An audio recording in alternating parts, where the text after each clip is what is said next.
The evening air hung thick with the scent of rain and motor oil as Margaret wiped down the last table at Murphy's Diner. The fluorescent lights hummed overhead, casting their familiar glow across the worn vinyl booths and checkered linoleum floor. She had been working the night shift for 3 years now, ever since her husband Frank passed away, and the tips from truckers and late-night travelers helped her make ends meet. At 62, Margaret had learned to read people quickly. The way they held their shoulders told her if they were carrying burdens. The look in their eyes revealed whether they needed just coffee or something deeper, like understanding. She moved with quiet efficiency, her silver hair pulled back in a practical bun, her uniform pressed despite the long hours. The rumble of motorcycles outside made her glance toward the window through the neon beer sign that flickered red against the darkness. A group of leather-clad riders was pulling into the parking lot, their engines growling like distant thunder. Margaret felt her chest tighten slightly. These types usually meant trouble in her experience, but she straightened her shoulders and prepared to serve whoever walked through that door. The bell above the entrance chimed as 5 men entered, their boots heavy against the floor. Their leader was a mountain of a man with arms covered in intricate tattoos and a beard that spoke of years on the road. Behind him followed 4 others, each carrying that particular swagger that came with life lived on 2 wheels and open highways. Margaret approached their table with coffee pot in hand, her voice steady despite the nervous flutter in her stomach. "Coffee, gentlemen." The big man looked up at her, and for a moment, she saw something unexpected in his eyes, a softness that didn't match his intimidating exterior. "Yes, ma'am, that would be fine." His voice was surprisingly gentle. "And maybe some of those apple pies I saw in the case." As Margaret turned to get their order, the man called Jake, according to the patch on his vest, noticed something that made his blood run cold. A small bruise on her wrist, partially hidden by her sleeve, caught his attention. Then as she reached across the table to pour coffee, he saw more marks along her forearm, finger-shaped bruises that told a story no woman should have to live.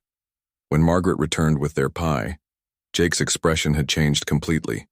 Gone was any trace of the casual friendliness from before. His jaw was set, his eyes hard as granite. "Ma'am," he said quietly, "could I have a word with you?" Margaret felt her heart begin to race, thinking she had somehow offended these men or broken some unspoken rule. "Is something wrong with the pie?" "No, ma'am. The pie's fine." Jake's voice was careful, controlled. "It's just that I couldn't help but notice."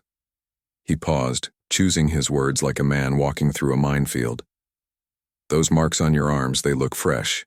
Margaret instinctively pulled her sleeves down further, her face flushing with embarrassment and fear. "I don't know what you mean." Jake leaned forward, his massive frame somehow managing to seem less threatening rather than more. "My name is Jake, and I've been riding these roads for 25 years. I've seen a lot of things, some I wish I could forget." He gestured to his companions. "We all have. And one thing we learned is that some fights aren't fair ones." The other bikers had grown quiet, sensing the shift in their leader's mood. They knew Jake's story, knew about his younger sister who had suffered in silence for years, before finally finding the courage to leave her abusive husband. They had all sworn that day to never turn away when they saw the signs. "Ma'am, if someone is hurting you," Jake continued, his voice growing even gentler, "you don't have to face it alone." Margaret's composure began to crumble, the walls she had built around her pain starting to shake. "You don't understand," she whispered. "My son, he's been having trouble since his father died. The drinking, the anger, I'm all he has left." Jake nodded slowly, recognizing the familiar refrain of a mother's love, twisted by circumstances beyond her control. "What's your name, ma'am?" Margaret Collins." "Well, Margaret, I want to tell you something that might sound strange coming from someone like me." Jake reached into his vest pocket and pulled out a worn photograph showing a beautiful young woman with kind eyes. "This was my sister Sarah. She was about your age when she finally found the courage to ask for help." Margaret looked at the photograph, then back at Jake's weathered face, seeing now the family resemblance in the shape of their eyes. "What happened to her?" "She's living in Oregon now, has a little flower shop and 2 grandchildren who think she hung the moon." Jake's voice carried the warmth of genuine pride. "But it took her a long time to get there, and she didn't have to do it alone." The diner had grown completely silent except for the gentle hum of the coffee machine and the distant sound of traffic on the highway. Margaret felt something she hadn't experienced in months, a tiny spark of hope flickering in the darkness that had become her daily existence. "I don't have anywhere else to go," she admitted, her voice barely above a whisper. "This job barely pays enough for my little apartment, and if I call the police, Tommy might—" "Ma'am," Jake interrupted gently, "no one should have to live in fear, especially not from family." He looked around at his companions, who nodded in understanding. "We've been through some things ourselves, learned some hard lessons about family and what that word really means." One of the other bikers, a smaller man with graying temples, spoke up. "My daughter went through something similar." His voice carried the weight of painful memories. "The hardest part was convincing her that love shouldn't leave. Bruises shouldn't make you afraid to come home." Margaret began to cry, then not. The desperate sobs of despair, but something different. The release that comes when someone finally sees your pain and doesn't turn away. "I used to have dreams," she said through her tears. "Small ones, like maybe taking a photography class or visiting my sister in Colorado." Jake reached across the table and gently placed his massive hand over her smaller one. "Dreams don't have expiration dates, Margaret." His words carried the wisdom of someone who had learned to find hope in unexpected places.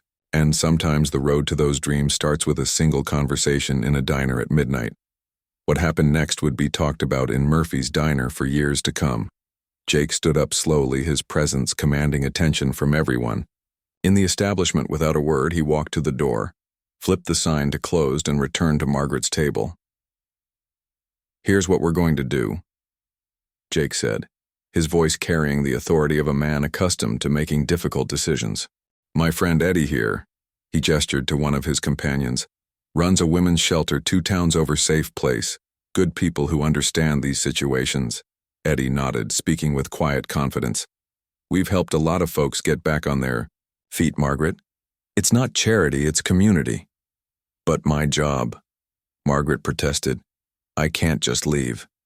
Jake smiled for the first time that evening, transforming his intimidating features into something almost paternal. "Margaret, I've been in business. For 30 years, started with 1 motorcycle repair shop. Now I have 5 across 3 states. He paused, letting that sink in. "I could use someone with your work ethic, someone who knows how to treat people right to manage my newest location." Margaret stared at him in disbelief. "You don't even know me." "I know enough," Jake replied. "I know you've been working this shift alone for 3 years, never missed a night. According to the schedule on that wall, I know you remember how everyone likes their coffee and you ask about their families. I know you've been holding yourself together through something that would break a lot of people." The other bikers began sharing their own stories. Then each had faced their own struggles with addiction, loss, family trauma. They spoke of second chances and the unexpected kindness of strangers who became family. They talked about learning that strength sometimes looked like asking for help.